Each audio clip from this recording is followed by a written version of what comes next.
Vamos a seguir en el estudio de lo que estamos llevando, un estudio exhausto de la carta del apóstol Pablo, o la epístola, pues es una carta oficial del apóstol Pablo a los Éfesos, a los que viven en Éfeso, los efesios. Pues entonces vamos nosotros, ya la semana pasada hemos hablado acerca de cómo la introducción de la carta incluía unas verdades muy sutiles para nosotros entender qué es la gracia de Dios hacia nosotros, qué es el Dios obrando a través de lo que hizo Cristo en la cruz del Calvario, hablando de lo que es la eternidad y cómo en la eternidad Dios ya de antemano predestinó que fuéramos hechos y escogidos en Él, hechos hijos de Él. Amén. Y ahora entramos a lo que el apóstol Pablo anhela que los efesios entiendan o reciban. Amén.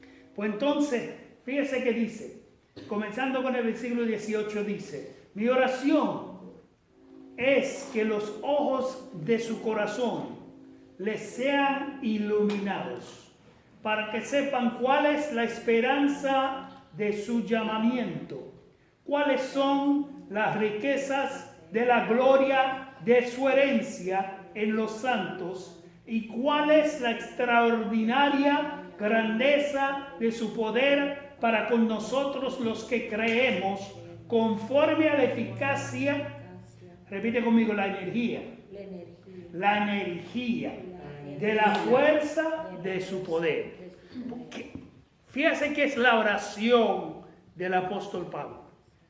Es muy marcada, muy diferente a lo que él estaba diciendo a los Gálatas, porque en su carta a los Gálatas había un problema bien serio. Habían caído de la gracia, porque creían que podían añadir a lo que era la gracia la ley o las obras de la ley, y por eso habían caído de la gracia. Pero aquí vemos que es algo diferente. Pablo comienza a hablar a los que son de Éfeso acerca de una verdad que necesitamos nosotros también entender en el día de hoy. Dele la mano al que está a su lado y dile: la gracia no es suficiente. La gracia no es suficiente. La gracia no es suficiente. Sí, no podemos solamente valernos de la gracia. No podemos solamente valernos, y ya yo sé que hay gente diciendo, pues, ¿cómo va a ser si la gracia es mayor que la fe? Y en cierto sentido lo es, porque la fe sube hoy y mañana puede bajar, pero la gracia nos sostiene. Pero la gracia no, el poder reconocer la gracia de Dios en nuestras vidas no es suficiente para nosotros entender la relación que Dios tiene para con nosotros. Esa gracia es que, diríamos nosotros, el pasillo. La puerta es la fe. Pero usted tiene que entrar bien adentro. Tiene que entrar bien adentro para entender muchas cosas de los cuales Dios ya de antemano tenía preparado para nosotros. Él dice que nuestro corazón, que los ojos de nuestro corazón nos sean iluminados. Ya entendemos que el corazón que late en su pecho no es el corazón del cual está hablando el apóstol Pablo, ¿verdad que sí? Porque ese corazón no puede comprender, no hay comprensión, es un músculo. Ahora, el corazón de lo que habla el apóstol Pablo entendemos que es el centro de donde tomamos decisiones. Es nuestro ego, es nuestro yo. Es el lugar donde usted toma decisiones. Pues es necesario que los ojos de nuestro corazón sean ¿qué? Sean iluminados. Es importante que su mente sea iluminado. Iluminado. ¿Por qué? Le voy a decir el por qué. Cuando no tenemos una iluminación completa, cuando no tenemos suficiente lucidez, cuando no tenemos suficiente luz acerca de algo, lo vemos y no comprendemos exactamente lo que está ocurriendo. Necesitamos nosotros ser iluminados. Dele la mano que está a su lado y dile, necesitamos ser iluminados. Necesitamos ser iluminados. Necesitamos ser iluminados. ¿Qué es lo que va a hacer esa iluminación? ¿Qué es lo que va a hacer esa iluminación? Dice, para que sepan cuál es la esperanza de su llamamiento. ¿Cuál es ese llamamiento? Dios nos llamó de las tinieblas a su luz admirable. Dios nos llamó de una vida llena de pecado a una vida donde tenemos libre albedrío para hacer su voluntad. Dios nos llamó de una vida de esclavitud a una vida de libertad. Pues aquí es necesario que sepamos primeramente que la esperanza de nuestro llamamiento. ¿Cuál es esa esperanza? Nunca se ha preguntado ¿qué Dios espera de mí? Nunca se ha preguntado ¿qué Dios espera de mí? Pregúntesele. Dios mío, ¿para qué me llamaste? Y el llamamiento no es de pastor, de maestro, de esto y de aquello, no. Dios nos llamó hacia Él, ¿verdad que sí? Nos llamó. Veniste a Jesús. Recibiste el llamado que Dios te hizo, ¿verdad? ¿Y ahora qué?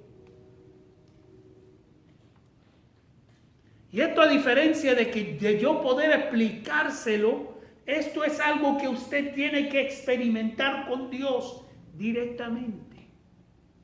No hay manera. Por eso Pablo no lo escribe aquí.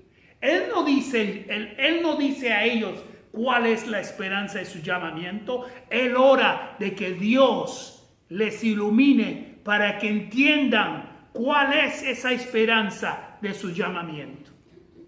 Nosotros somos ¿qué? En otra ocasión Pablo describe a que nosotros somos como miembros de un solo cuerpo, ¿verdad que sí? Pero no todo el cuerpo es una mano, no todo el cuerpo es un brazo, no todo el cuerpo es una pierna. Hay personas que Dios los va a llamar a que prediquen, pero hay otras personas que Dios los va a llamar a que oren, que Dios los va a llamar a que intercedan, que Dios los va a llamar a ¿qué? A que tengan fe y que se lanzan en fe, sea para un negocio, sea para hacer algo para el Señor, o sea sencillamente para unir un grupo de personas al punto de poder entonces ser, a través de eso, un ministerio. Una de las cosas que hace falta en la casa de Dios es un ministerio ¿de qué? De intercesión. Hay muchas necesidades y necesitamos personas que intercedan. No todos van a ser predicadores, no todos van a ser maestros. ¿Saben ustedes que el poder limpiar la iglesia es un ministerio? ¿Saben ustedes que el poder cantar al Señor es un ministerio? ¿Saben ustedes que el poder llevar a cabo la contabilidad de la iglesia es un ministerio? ¿Por qué? Porque es un servicio. Ahora le voy a decir algo. Dios no invierte para perder.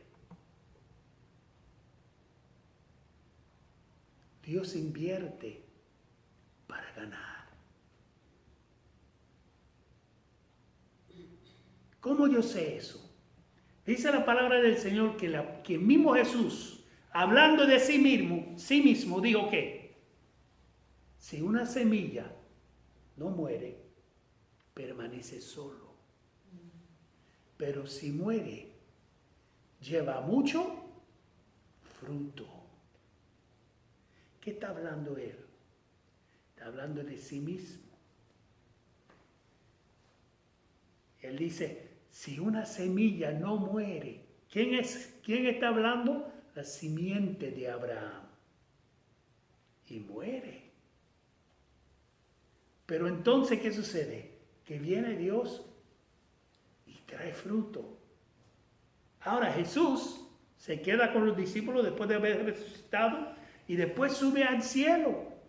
Pero antes de ir al cielo, ¿qué hace él?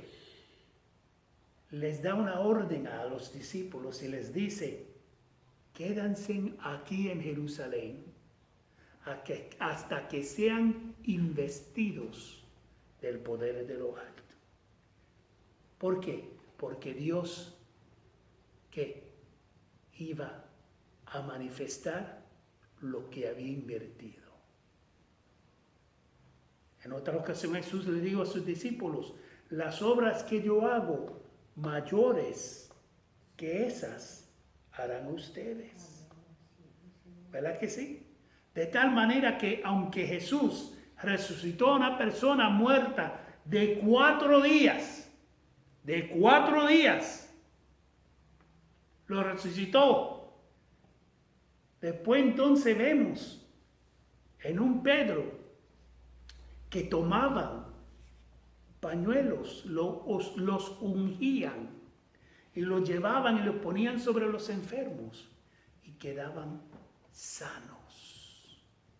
¿Por qué? Porque Dios sabe que lo que Él va a hacer va a producir fruto.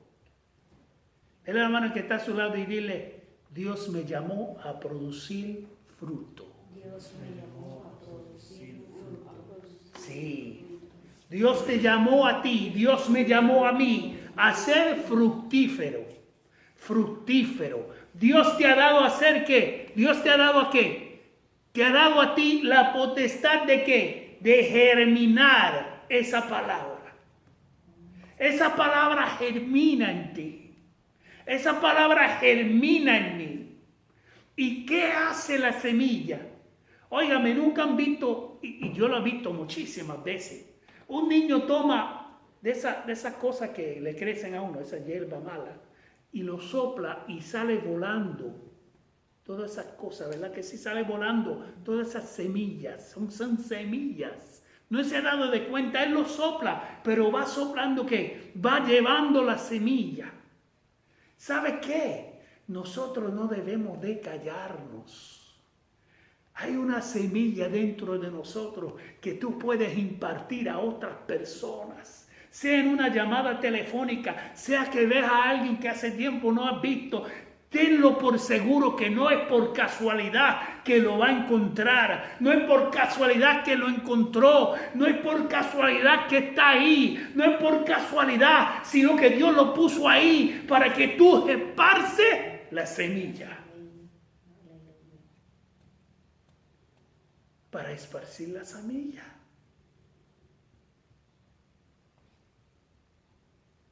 El sembrador salió a sembrar, dijo Jesús. ¿Y cómo es que siembra? Él no pone una semilla y tapa la tierra y no. Él tira mucha semilla.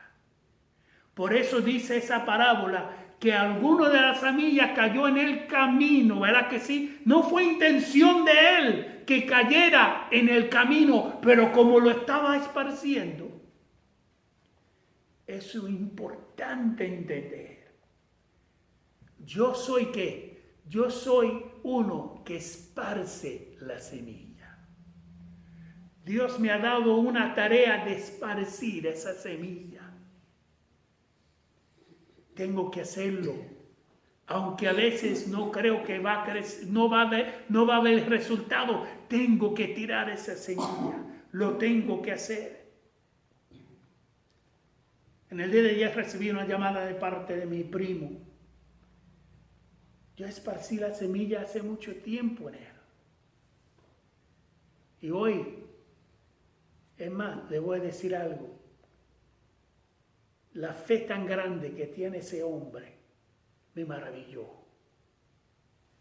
Él me dijo a mí, me predicó, incluso al terminar a casi terminar la llamada, me dijo, bueno, ya esa es la palabra de hoy, hay que colectar la ofrenda.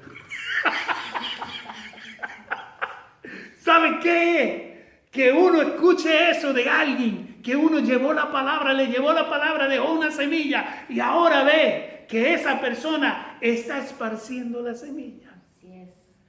Yo en la llamada pensaba que yo le iba a rezar la fe a él y él me rezó la fe a mí.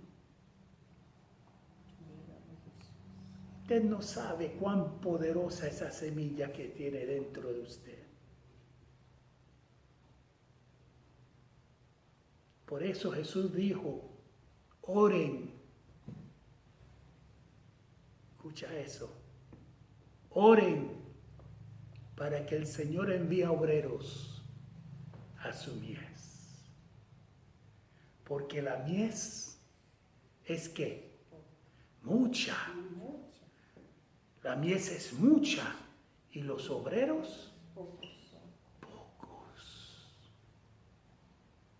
Esa es la esperanza, hermano, de su llamamiento. Pero no se queda ahí. Dele la mano que está a su lado y dile, hay más. Hay más. Hay más. Sí. Hay gente que mira en el plato que tiene enfrente y dice, wow, eso es todo. No, hay más. Hay más. ¿Qué dice ahí? Dice aquí, ¿cuáles son las riquezas de la gloria de su herencia en los santos? ¿Cuáles son las riquezas de la gloria de su herencia en los santos? Óigame, cuando se habla de riqueza, hay muchas personas en la iglesia que piensan que la riqueza es mala.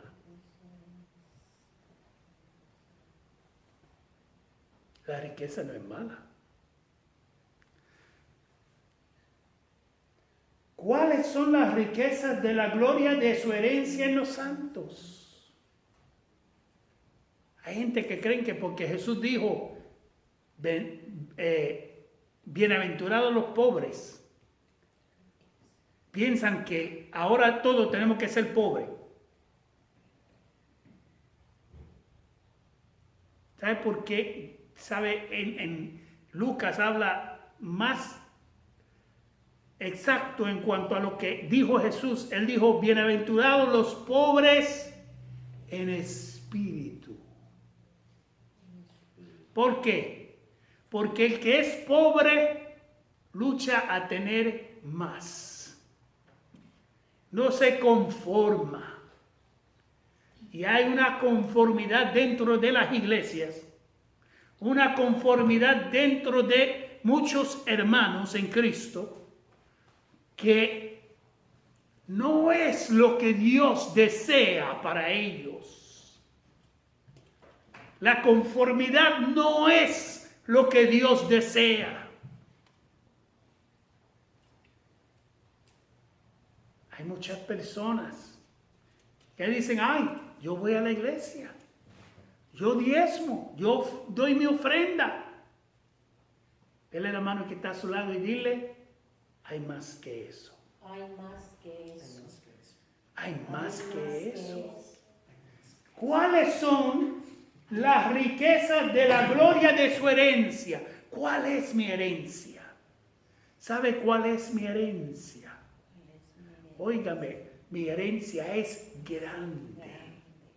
Mi herencia en el Señor es grande, grande. Jesús no dijo a sus discípulos, yo me voy a preparar lugar para ustedes. Él no dijo eso nunca. Él dijo, en la casa de mi Padre muchas moradas.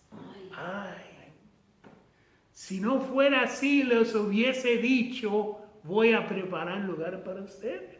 En otras palabras, ya Dios de antemano tenía lugar para ti. Ya Dios de antemano tenía lugar para mí. ¿Y qué dice Él? Las riquezas de la gloria de su herencia. Óigame, la palabra de Dios es lo que te va a dar como un vistazo a lo que es la herencia suya y la herencia mía.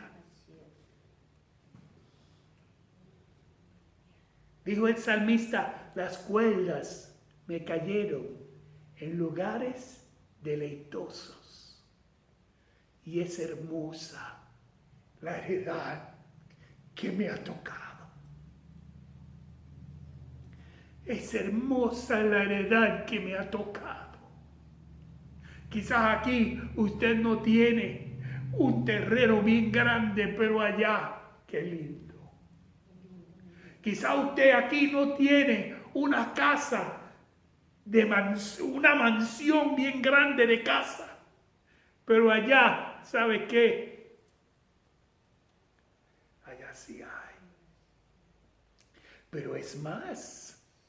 Es más, somos ¿qué? Coherederos con Cristo. ¿Y sabe qué? ¿Dónde está Cristo? Sentado a la diestra del Padre. ¿Y sabe dónde Él quiere que estemos nosotros? No cuando nos vayamos a estar con Él solamente.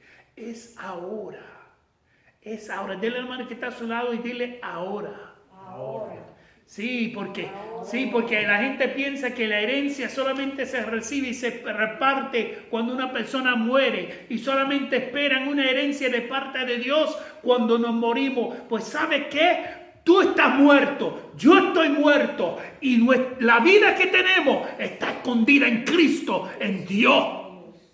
Eso quiere decir que yo ya soy partícipe de su herencia.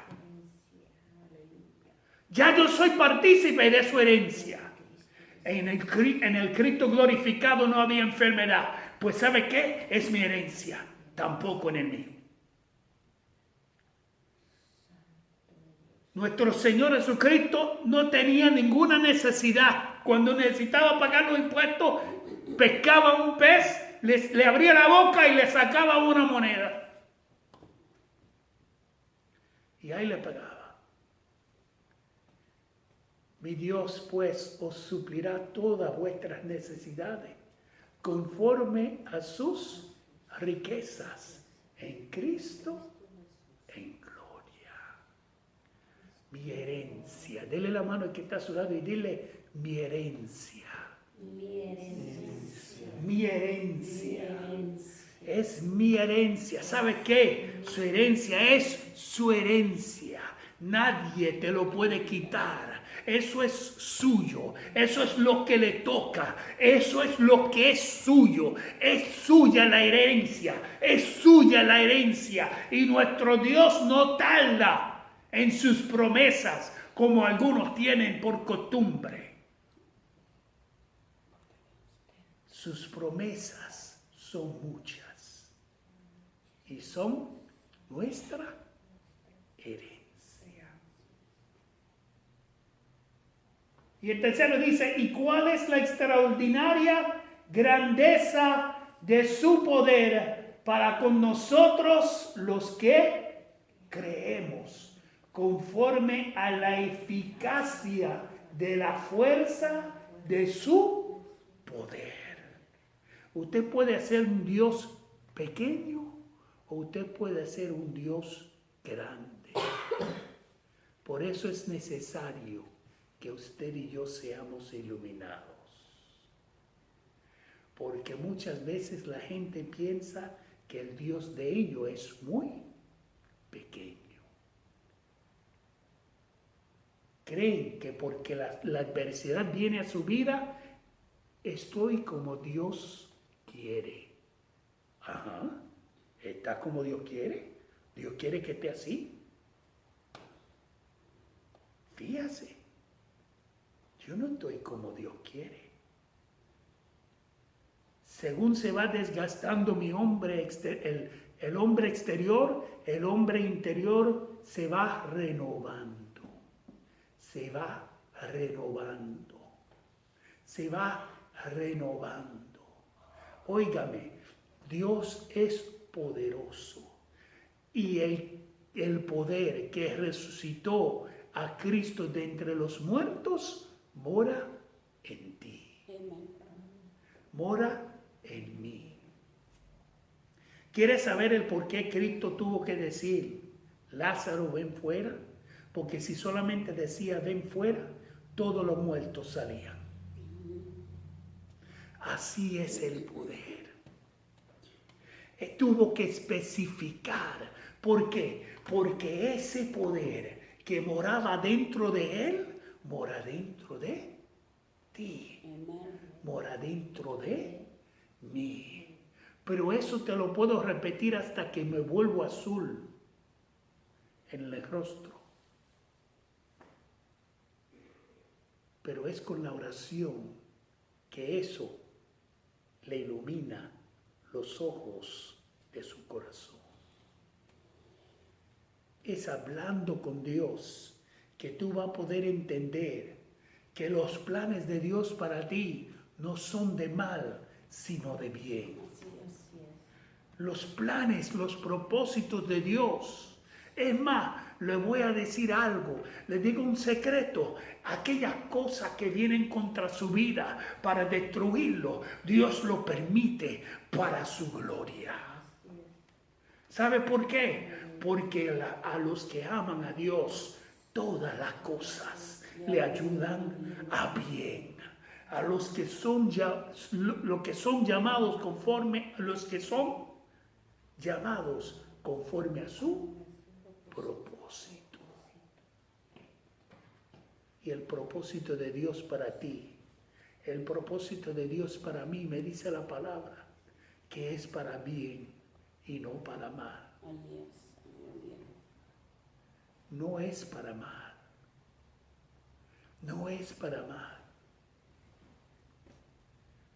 Óigame, qué lindo es Dios. Qué lindo es Dios. Qué lindo es Dios. Sus propósitos son para bien y no para mal. Ese primo mío me dijo que cuando escuchó a alguien orando, hablando de Dios, orando en la cocina de su apartamento, lo que estaba haciendo era orando para que mi tía Zoraida recibiera al Señor como su Salvador. Y él salió corriendo y fue a la cocina y él también recibió a Cristo como su Salvador. No tengan miedo de esparcir la palabra. Esa semilla se queda ahí. Esa semilla se queda ahí y va germinando hasta que Cristo sea formado en ello. Por eso si tú tienes hijos que ahora mismo quizás no se encuentren en la iglesia, le has sembrado la palabra. Declara que esa palabra germina en ellos hasta que Cristo sea formado en ellos. Dile a la mano que está a su lado y dile hasta que Cristo sea formado en ellos. Hasta que Cristo sea formado en ellos. Sí, porque Dios lo va a poner. Dios va a hacer Dios va a hacer que todas las características para esa semilla sean favorables para que crezca. Hasta que Cristo sea formado en ellos. Hasta que Cristo sea formado en ellos. Óigame. Me acuerdo cuando yo estaba en la escuela, tenía un experimento. Teníamos que en la clase de ciencia tomar una semilla de aguacate. Una semilla de aguacate y ponerle un palo, atravesarlo con un palo y ponerlo en un jarrón con agua. Y con el tiempo veíamos que se iba pudriendo la semilla. Y entonces se formaba una grieta. Y de pronto se veía que algo comenzaba a salir de esa semilla. Hay gente que solamente se conforman con mirar que se está pudriendo y no ven la vida que está dentro. Hay gente que cuando miran lo de afuera nada más y no ven la vida que está dentro. ¿Sabe qué? Dios no mira la parte de afuera, Dios mira la parte de adentro. Le dijo al profeta Samuel, tú miras lo exterior, pero yo miro el corazón. Y mientras haya vida, aunque esa semilla se veía que se estaba secando, se veía que estaba pudriéndose, se veía que no había vida en esa semilla, lo que yo no veía era la vida que había dentro. Y eso es lo que Dios está viendo cuando mira a ti, cuando mira a tus hijos, cuando mira a tus nietos, cuando mira a aquellas personas que Él escogió desde antes de la fundación del mundo. Ellos pueden estar podridos en el pecado, pero la semilla está dentro. Puede estar podrido de pecado, escúchame bien, tú puedes estar podrido de pecado, pero por dentro hay vida. Dile a la mano que está a su lado y dile, hay vida. Hay vida. Sí. Hay personas que llegan a la sala de emergencia y uno lo ve cubierto en sangre. Están hechos un pedazo de carne. ¿Y qué están haciendo? ¿Para qué corren los médicos? Porque ellos saben que hay señas de vida. Amén, así es, mi Señor. Hay vida. Gloria a Dios. Quizás tú estás mirando tu vida y tú dices, yo no tengo ningún valor. No merezco que nadie ore por mí. Hermano Nelson, ya lo hice, ya lo fregué, ya hice lo vil, ya hice lo más bajo. ¿Sabes qué? ¿Sabes qué la palabra de Dios dice? Lo vil y lo menospreciado escogió Dios para avergonzar a los sabios. Dijo Jesús a Marta y a María, les dijo, yo soy la resurrección y la vida. El que cree en mí, aunque esté muerto, vivirá. Mi tía Zoraida ahora mora con el Señor. Antier a las 9:30 de la noche pasó a morar con el Señor. Pero Dios no es Dios de muertos. Ella está viva. El estuche que hay que poner en la tierra, el cadáver que hay que enterrar, no es ella. Ya ella es joven, saludable, diferente, renovada, resplandeciente. Ya no usa la ropa que tenía antes, está vestida de túnica blanca, resplandeciente. Tan resplandeciente que no puedo fijar la mirada en ella, porque está viva. ¿Y qué dice el Señor? Él dice, ven, platiquemos juntos. Aunque tus pecados sean como el carmesí, les haré más blanco que la nieve.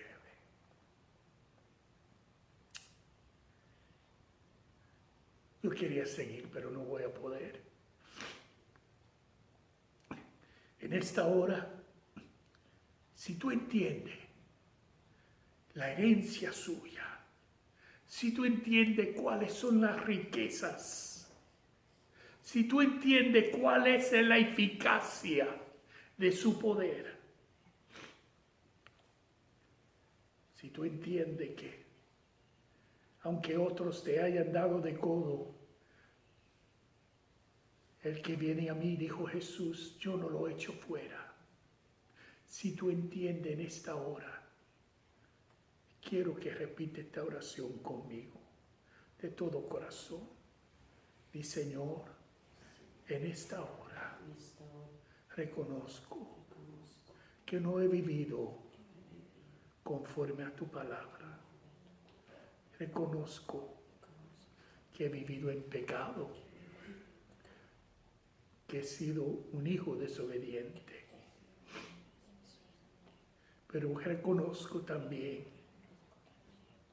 que Jesús llevó mi pecado en la cruz del Calvario y que en Él soy nueva criatura. He nacido de nuevo. Soy nueva criatura. Ayúdame, Señor, a ser lleno de tu Espíritu Santo, a leer tu palabra y comprender tu palabra, y a congregarme en un lugar donde se habla de tu palabra, donde se habla de gracia, donde se habla de tu soberanía, donde se habla de la libertad que tengo en Cristo Jesús. Soy libre, soy salvo, soy hijo suyo, en el nombre de Jesús. Si hiciste esa oración conmigo, escríbenos. Impacto de gracia, B de bueno, G de gato, @gmail.com. Escríbenos, déjanos saber. Y seremos todos partícipes de las herencias que Él tiene para con nosotros. Eres muy bendecido. Amén.